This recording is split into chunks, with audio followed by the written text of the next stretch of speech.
ये कहते थे हम करप्शन खत्म करेंगे, बैड गवर्नेंस नहीं होगी। मैं आपको बीइंग ए जर्नलिस्ट एक बात का चैलेंज कर रहा हूं, पाकिस्तान के पंजाब के 36 डिस्ट्रिक्ट एंड डिप्यूटी डीसो हैं, कमिश्नर एसी हैं, 90% करप्शन और सिफारिश की बुनियाद पर लगाए गए हैं। जब ये मेरे कायद का अल्फाज थे ना, खुदकशी कर लूंगा या बिजली गैस बढ़े तो आपका प्राइम मिनिस्टर करप्ट है, ये अल्फाज मेरे नहीं है, खुदा ना खास्ता। जिस 25 जुलाई 2018 को गैस की प्राइस पर यूनिट कितनी थी, आज कितनी है, ये चेक कर लेते हैं। मेरे पास भी कुछ असासे है, मैं निकाल लेता हूं। अगर फिर ये हमने इकॉनमी पे प्रोग्राम करना है तो बिजली कितनी थी, आज निकाल लेता हूं। पेट्रोल कितने का था, आज निकाल लेता हूं। डॉलर कितने था, आज निकाल देता हूं। रोटी 5 रुपए से 13 रुपए की कल खरीदी, खुद खरीदी जान के। नान 18 रुपए का कल खुद खरीदा। एक मजदूर जिसको सारा दिन दोपहर पे बैठे नौकरी नहीं मिलती, खुदा की कसम इस हुकूमत ने एक वक्त की रोटी छीन ली है। करप्शन पहले से 10 गुना ज्यादा हो गई है। सारी उम्र ये क्रेडिट नासर दुरानी का रहते रहे, 1 महीने बाद उसको धक्का देके निकाल दिया। उसके बाद मोहम्मद ताहिर आईजी आए, उसको कहा 2 करप्ट डीपीओ को लगाओ। 2 सीएम सबके सिफारशी थे, गुजरात में लगना चाहता था, मेरे जेहन से उसका नाम निकल गया, वो भी निकाल ले, तो उन्होंने नहीं लगाया, उसको रातों रात बदल दिया गया, तब्दील कर दिया गया। सानिया साहिवाल हुआ, कातलों को बचा लिया गया जो सामने थे।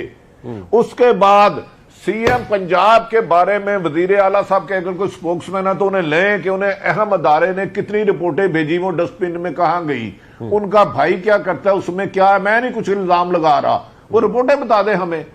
भाई मेरे बता तो दो, तुम एक काम आपने बेहतर किया हो। चले मैं एक काम, क्या तालीम बेहतर हो गई? राणा साहब आप इन्हीं शहरों में रहते हैं, इस्लामाबाद में कितने नए सरकारी स्कूल बने, लाहौर में बने, बेयाड़ी में बने, हासलपुर में बने, हसपताल कितने बने।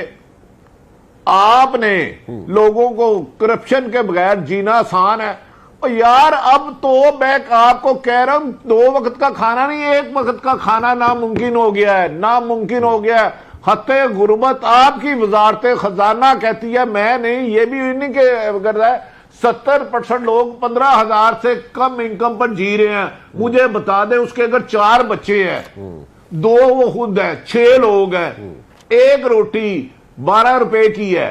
अगर वो 2-2 रोटियां खाएं और सालन की प्लेट 40 से लेके, जो गली मोहल्ले की बुरी सी दुकानें हैं वो है, वो दूसरा टाइम कैसे खा सकता है? वो लिबास भी ना पहने, तालीम अय्याशी हो, वो बस एक वैगन का स्टाफ एक जगह से दूसरी जगह 30 रुपए कर दिया गया है जो 20 की जगह था।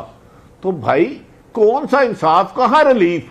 लोग बिजनेस छोड़ के 90% जा रहे हैं। जो कुछ है थे इन्होंने हवा बनाया जी, और शेर आ गया, शेर आ गया। इत्तेसाब की बात करते हैं, इमरान खान पर खुद केस, परवेज खटक पर खुद केस, जुल्फी बुखारी पर खुद केस, नईमुल बुखारी पर वो केस जिसकी मैं तफसीलत बता नहीं सकता, जो चंद दिन पहले उनको बुरा भला खान साहब ने भी कहा कि यार पीएम सेक्रेटरिएट में तो ये काम ना करो। जुल्फी बुखारी की क्या कुर्बानी है की भट्टी साहब? ये तो फिर उनके कमरे में अचानक मैं और आप जाते हैं और देखते हैं उधर कंपटीशन किस चीज का होता है।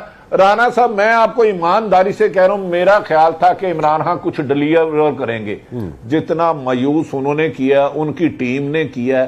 आप किसी गांव का सर्वे कर ले, पिछले साल लोग जिंदगी किस तरह बसर कर रहे थे और आज का कर ले। और जब ये आए थे, पाकिस्तान के कितने कर्जे थे, ये हमेशा ताना देते थे ना जी, पीपल्स पार्टी ने 8 से लेके 13 तक कितना कर्जा लिया, फिर नून लीग ने 13 से लेके 18 तक कर्जा लिया। और भाई आपने तो 75 सालों का 1 साल में रिकॉर्ड तोड़ दिया। और उनके कर्जे आते थे, वो करप्शन भी होती थी, कुछ नजर भी आते थे। आप एक प्रोजेक्ट तो बता दें जो आपने शुरू किया हो। मैं छोटे छोटे कह रहा हूं, स्कूल, अस्पताल, फिल्टर प्लांट, मैं कोई बड़ी बातें नहीं कर रहा। मेरी जिंदगी में नाउ आई एम 52 पहली दफा लाहौर में कूड़ा करकट 4 दिन नहीं उठाया गया, 4 दिन नहीं उठाया गया। अच्छा भट्टी साहब, हॉस्पिटलों में 7 दिन नहीं डालेंगे। सोल्यूशन की है, कोई सोल्यूशन? सोल्यूशन ऑनेस्ट आदमी मेरिट पे आए, ऑनेस्ट आदमी मेरिट पे आए, वो बुजदार सब की चिट्ठों पे ना आए, 4 एमपी 4 वजीरों की इतला ना हो, ईमानदारी से काम करें। आप पर तो लोगों को ट्रस्ट रहा ही नहीं। अब ये मुझे सीबीआर के, मैंने चेयरमैन साहब को मैसेज किया भी, आ जाता है कि पिछले साल कितना टैक्स कलेक्शन हुई थी और अब कितनी हुई है। वो तो 40% कम हुई है जो उन्होंने मुझे मैसेज किया। मैं आपको वो भी मैसेज करता हूं। राज साहब तो कह रहे 90% हुई है। काम कर रहे हैं। राज साहब भाईजान, ये कह उनका है ना मैसेज, मैं आपको कर देता हूं। हाँ। मैं राज साहब को कह जरा मुझे वो एक कॉपी भेज दे, मैं इनको एफपीआर के चेयरमैन का भेज देता हूं, जो उनकी कैलकुलेशन 2018 में हुई थी और 19 में हुई है। ये तो वो टीवी पे कह रहे हैं हम हदफ नहीं पूरा कर पा रहे। परसों मैंने ही प्रोग्राम में लिया है और जैदी साहब ने कहा हमें उम्मीद है कि हम 200 कुछ कर लेंगे, लेकिन अभी तक 30% भी नहीं कर सके। अगर ये हो सकता है छुप छुपा के किसी ने पैसे दे दिए हो, टैक्स कलेक्शन बेहतर हो गई और इन्होंने उनसे जाहिर ना किया हो, ये मुझे नहीं पता इसका। मैं जो कौमी खजाने में आया उसकी बात कर रहा हूं। आरिफ हमीद भट्टी साहब मेरे साथ